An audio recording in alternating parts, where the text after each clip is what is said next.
Olá, amigos! Está no ar Sindicep Entrevista, um espaço para a discussão de temas relevantes para os servidores públicos e toda a sociedade. Você pode acompanhar em nosso site e em nossas redes sociais. E agora, também pela TV Alternativa, canal 19.1, aos sábados, 10h30, com reprise, e aos domingos também às 10h30.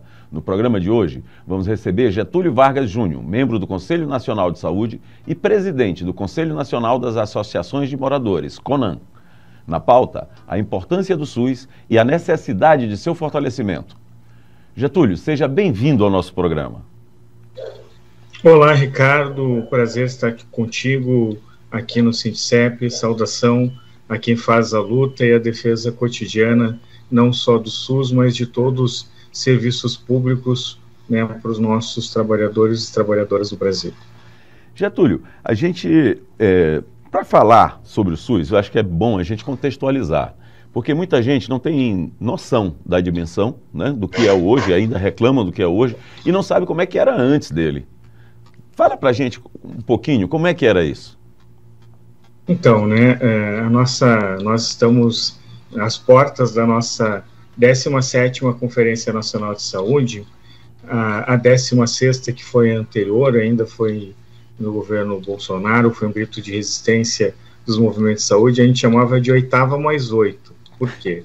Foi a 8ª Conferência Nacional de Saúde que pela primeira vez juntou todos os atores, né, na construção e no debate de uma política pública de saúde. Então, a 8ª Conferência em 86, ela foi a primeira que teve os usuários, foi a primeira que apontou o sistema que nós temos hoje do SUS tripartite de gestores, trabalhadores e usuários, e ela foi a base para a aprovação do capítulo da Seguridade Social na Constituição de 88, e nessa esteira a aprovação da Lei do SUS e de outros instrumentos. Então, é a partir da década de 80, essa década de reabertura política, resistência, de construção da Constituição, que a gente consegue consolidar uma luta de décadas, né, do movimento sanitarista, para que todo mundo pudesse ser ouvido, incluído na construção e do planejamento da saúde. Esse SUS que vem nessa esteira, que é o SUS com os princípios da universalidade, da integralidade, da equidade, com descentralização, regionalização e, principalmente, no nosso entendimento, com participação social.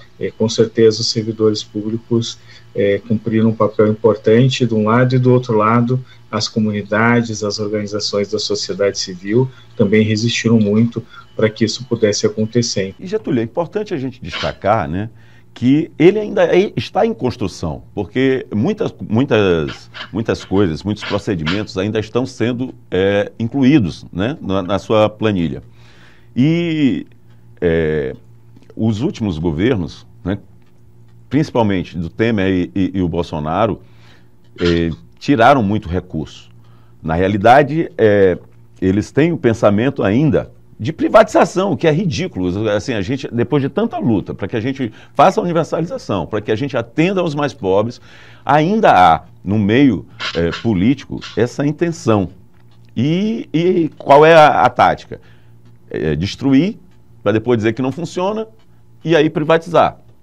Como é que está essa luta dentro do Conselho?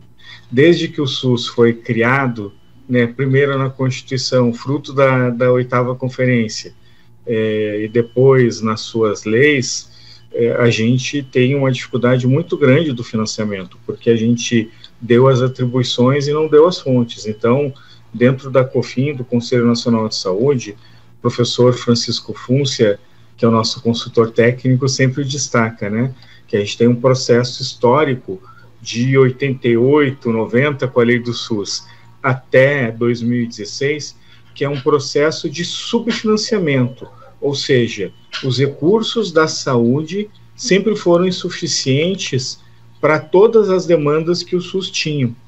Tem, né? Então, era um processo de estar sempre lutando por mais fontes.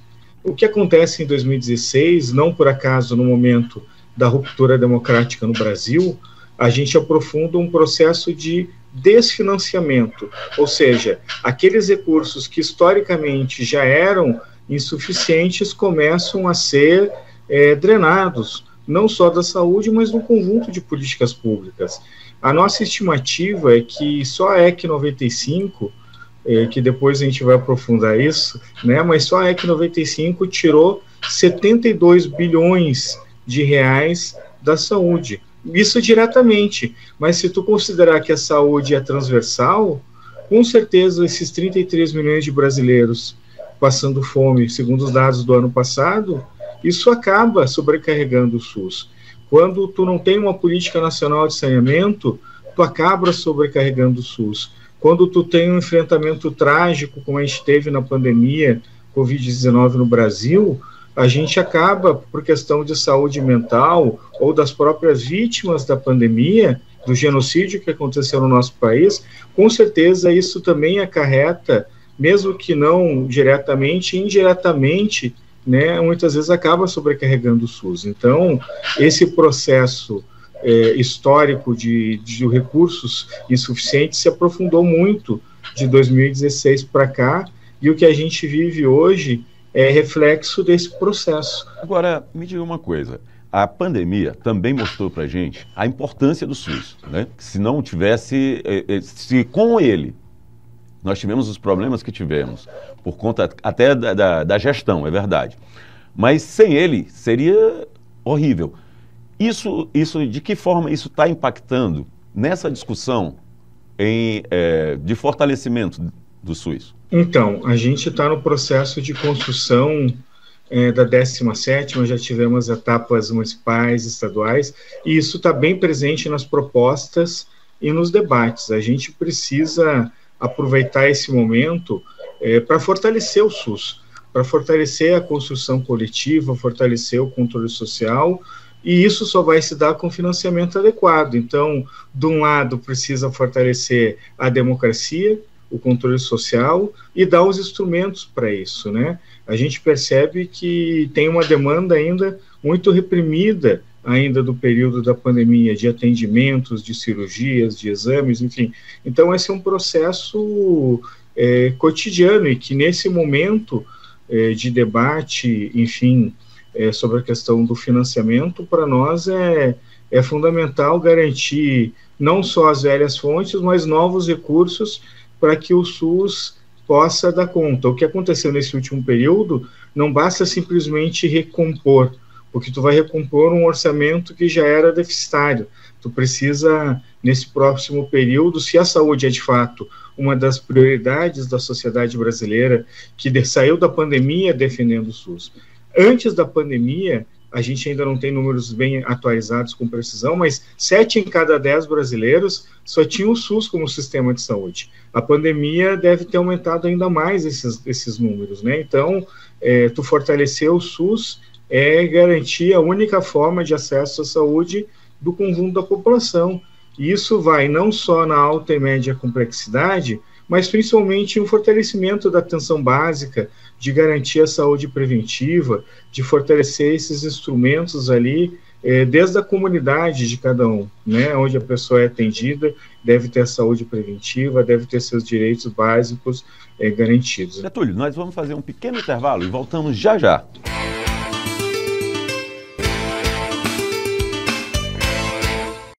Estamos de volta com o Conselheiro Nacional de Saúde, Getúlio Vargas Júnior. Getúlio, voltando as consequências da emenda 95. No enfrentamento à pandemia, não fosse a intervenção do Congresso para liberar recurso extra, nós teríamos tido um problema grande também. Como é que está se pensando hoje? Porque está se falando já em arcabouço fiscal também, né? Foi aprovado ontem no Senado e isso vai afetar, continua afetando. Como é que o Conselho está trabalhando essa situação? Então, vou começar pelo arcabouço, mas depois eu volto ali. Eu acho que a primeira coisa que a gente precisa é saudar que a gente conseguiu superar a EC 95. A emenda constitucional 95 era um dispositivo que o próprio Conselho Nacional de Saúde, junto com outros atores e parceiros, questionava junto ao STF até hoje a constitucionalidade da medida. né? Tu não pode, tu não poderia congelar pela Constituição os recursos e investimentos em políticas sociais, sendo que essas próprias políticas são direitos garantidos na própria Constituição. Então, para nós, a EC 95 ela já nasceu equivocada e ela foi uma política anti-povo, né? Anti-SUS, anti-políticas sociais. Então, em primeiro lugar, tem que saudar que não existe mais EC 95. E, em segundo lugar, é compreender a correlação de forças que a gente tem hoje na nossa sociedade, no parlamento e no governo, mas compreender também o papel de governo e compreender também o papel de movimento. Nosso papel de conselho, nosso papel de movimentos sociais organizados é seguir tensionando para que a alternativa à emenda 95 seja diferente do arcabouço fiscal. Agora, compreendendo o arcabouço como uma medida transitória, a gente entende que algumas ações, se for inevitável se manter uma política de arcabouço, mesmo que temporariamente, que as políticas de combate à fome, de garantia da educação e da garantia de direitos humanos fundamentais, e em especial da saúde, não podem estar no arcabouço. Elas precisam ser excluídas, até porque tanto saúde como educação têm percentuais mínimos de investimento previstos, né? Então, a gente entende que tu ter essas políticas no arcabouço acaba sendo um retrocesso, um avanço em relação à EC 95, mas muito aquém do que a gente gostaria, até porque a tendência é que em alguns anos a saúde e a educação estejam achatando as outras políticas sociais. E a gente sabe, como tu mesmo disse, Ricardo, os créditos extraordinários no início da pandemia, elas não foram uma benesse do governo, elas foram arrancadas do Congresso Nacional com muita pressão social. E se o SUS não fosse o que é, com certeza o enfrentamento da pandemia teria sido mais trágico. O governo federal se negou de fazer uma articulação, uma construção do enfrentamento da pandemia, repassou essa responsabilidade para os estados e municípios, e mesmo eles recebendo os recursos na hora da execução. Todos nós aqui sabemos que a saúde pública não é um orçamento doméstico, mas se a gente fizer a seguinte comparação, se eu tenho que comprar 50 quilos de arroz, eu não vou comprar no primeiro mercado, eu vou fazer a pesquisa e eu vou comprar onde é mais barato. E da forma que o governo lançou os recursos para os estados e municípios no enfrentamento da pandemia, cada município tinha que comprar por si, cada estado tinha que comprar por si, e tinha que comprar com rapidez, porque o prazo para usar o recurso já era muito curto, ou seja, atrapalhou o planejamento, atrapalhou a otimização, e o resultado a gente viu o que aconteceu. Acho que talvez o que aconteceu em Manaus, ali no início do segundo ano da pandemia, é o reflexo dessa falta de planejamento, onde tu investe muito recurso, mas não consegue investir da maneira mais adequada, e aí faltam insumos básicos, né?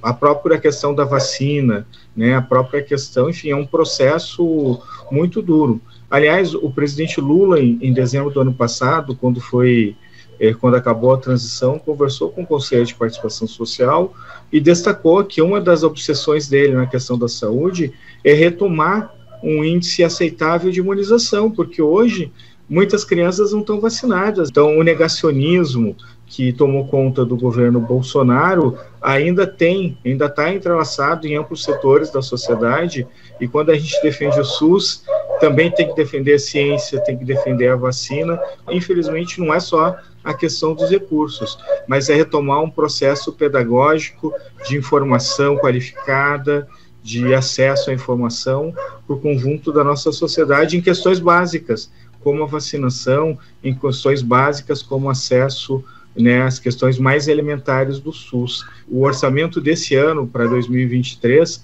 imagina, né, foi a primeira ação que o governo Lula teve que fazer na PEC da transição, não foi aumentar o orçamento da saúde, foi recompor, porque o orçamento enviado era insuficiente para manter a programação que já estava prevista. E, assim, Getúlio, uma coisa também que a gente precisa entender, né? O SUS, ele coordena essas ações integradas. E, durante esse período, aconteceu exatamente a falta dessa coordenação, né? E um fator agravante para isso tudo também foi a retirada do orçamento direto para ser colocado através de emendas. Então, cada um fazia aquilo que queria e ainda facilitou muito a fraude. Como é que está essa situação de fraudes também, em função disso, na discussão do Conselho? O Conselho está vendo essa situação? A gente tem percebido e tem apontado, e esse também foi um dos motivos da rejeição dos últimos relatórios anuais de gestão, é que houve um aumento muito grande das emendas parlamentares na saúde.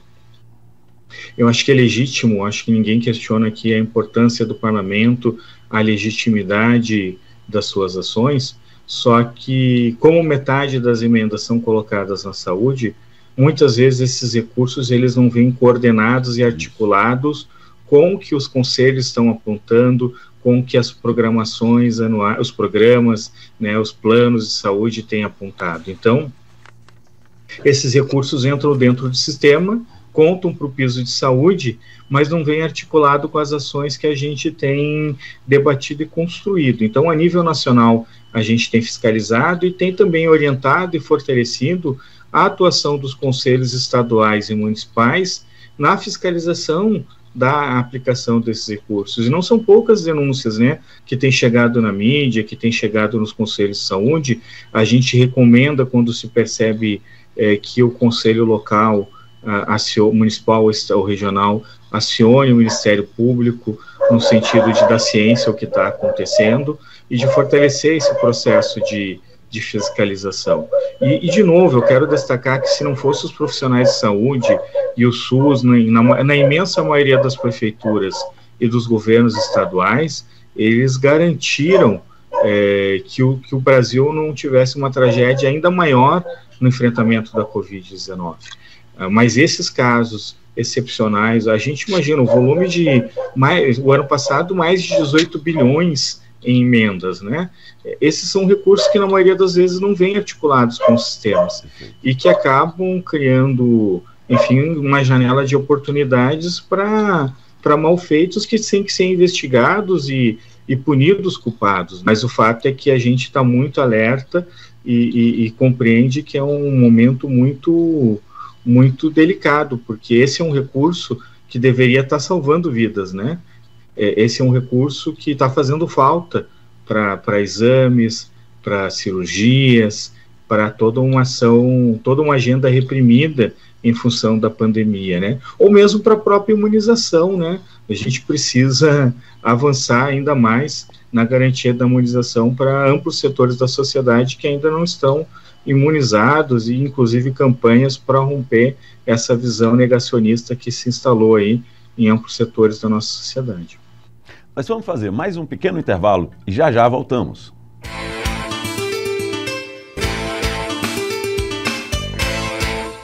Estamos de volta com o Conselheiro Nacional de Saúde, Getúlio Vargas. Getúlio, a falta de orçamento, né? Como é que está para esses próximos anos a previsão de retorno, até em quanto tempo o Conselho acha que a gente vai voltar a expandir? Eu estou falando aqui, pelo menos de recompor, né? Vamos recompor. Aí, quando começa a expandir? Porque tem muitos procedimentos que precisam entrar ainda no sistema e ainda não tem recurso para isso. Como fazer? Ricardo, eu penso que a saúde ela não é um fim em si mesmo. Ela está inserida no contexto do desenvolvimento da nossa sociedade, né? É uma área importante, inclusive, para o nosso desenvolvimento. Eu penso que ações como fortalecer e retomar o nosso parque da indústria farmacêutica para produzir, a gente percebeu na pandemia que muitos insumos fundamentais para enfrentar a pandemia a gente não estava produzindo, né? Então, a gente precisa pensar a saúde como fomentador do nosso desenvolvimento econômico, está inserida nesse processo. E quanto mais crescer a economia, mais vai crescer também o financiamento. Então, a gente está no processo de construção da 17ª conferência, que vai acontecer agora no início de julho, e a gente entende que o crescimento econômico do Brasil é fundamental para garantir o financiamento adequado, não só da saúde, mas do conjunto de políticas sociais, inclusive dentro dessa proposta de arcabouço, o aumento do investimento está condicionado ao crescimento econômico. Agora, nós temos debatido, e a conferência vai reafirmar isso, que nós precisamos de um modelo que vincule,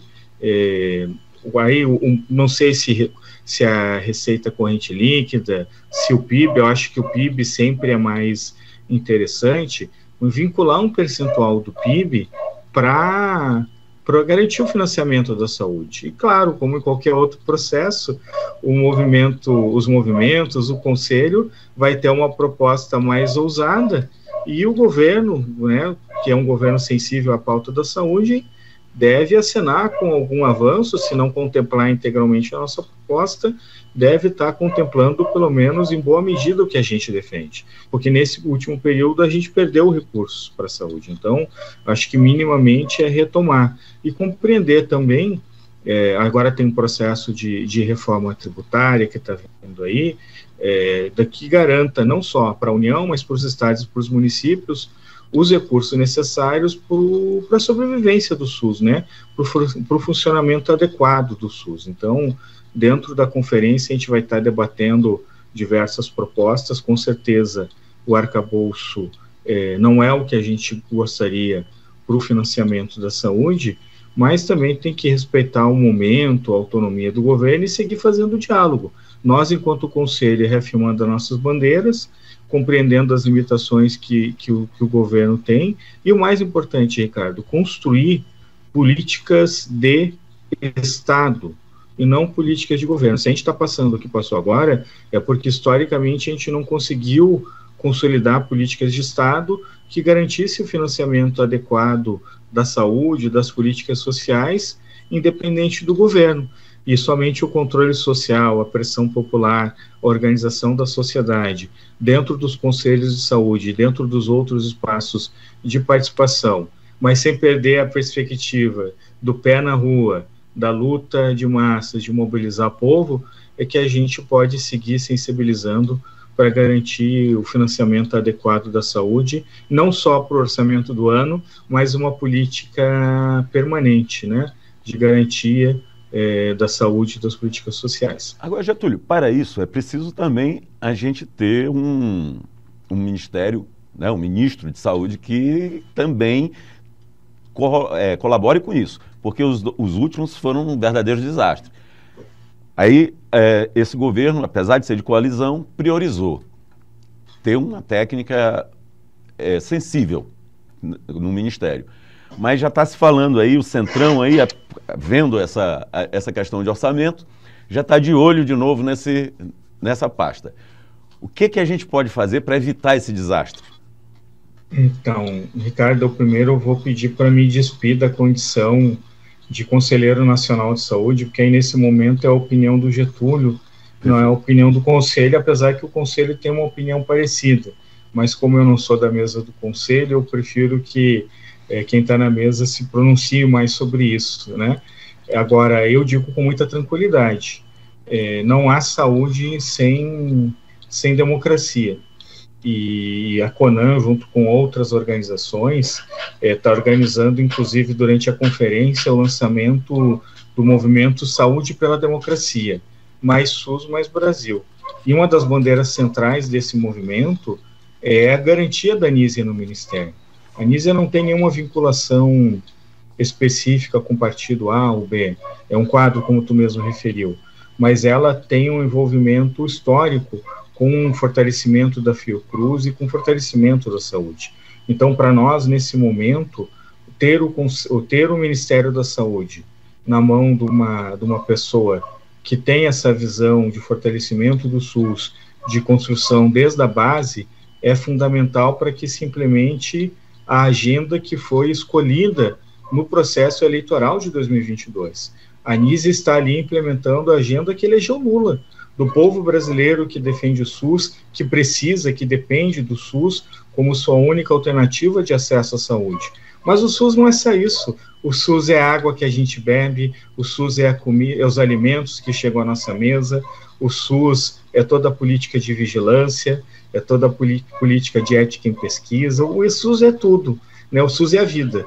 Então, a gente precisa que quem esteja conduzindo esse processo seja alguém que defenda o SUS. Vocês imaginam, se houve um processo de ampliação das emendas parlamentares no último período, onde metade dessas emendas passaram pelo SUS, né, pela saúde pública, entraram direto no SUS, imagina se além das emendas, toda a estrutura do SUS estiver ali a serviço de interesses não necessariamente republicanos. E aí não falo nem não só de corrupção, mas eu falo, por exemplo, do que tu falaste no início. A agenda que a gente defende do SUS é um SUS cada vez mais público, é um SUS cada vez mais enraizado, com serviço público, com servidor bem remunerado, com piso para as categorias estratégicas para garantia do funcionamento do SUS. Imagina se a gente inverte isso e coloca todo esse recurso, todas essas emendas, toda essa estrutura do SUS à disposição do fortalecimento da iniciativa privada, da terceirização, e eu acho que tem uma coisa até pior do que a terceirização, que é a questão tem um recurso público, a gestão é pública, a responsabilidade é pública, mas o dinheiro vai para os privados que fazem a operação, né, que é diferente de uma terceirização da gestão, é pior ainda. Com certeza, a 17ª Conferência Nacional de Saúde vai estar junto com servidores, usuários, inclusive amplos setores progressistas dos gestores, na defesa da Anísia, na defesa do SUS como uma política de Estado e não como uma política de governo, e como talvez o principal estandarte na resistência democrática, não só para essa garantia da saúde, mas para a garantia da democracia, da participação social, para a efetivação ali dos instrumentos aprovados na Constituição de 88.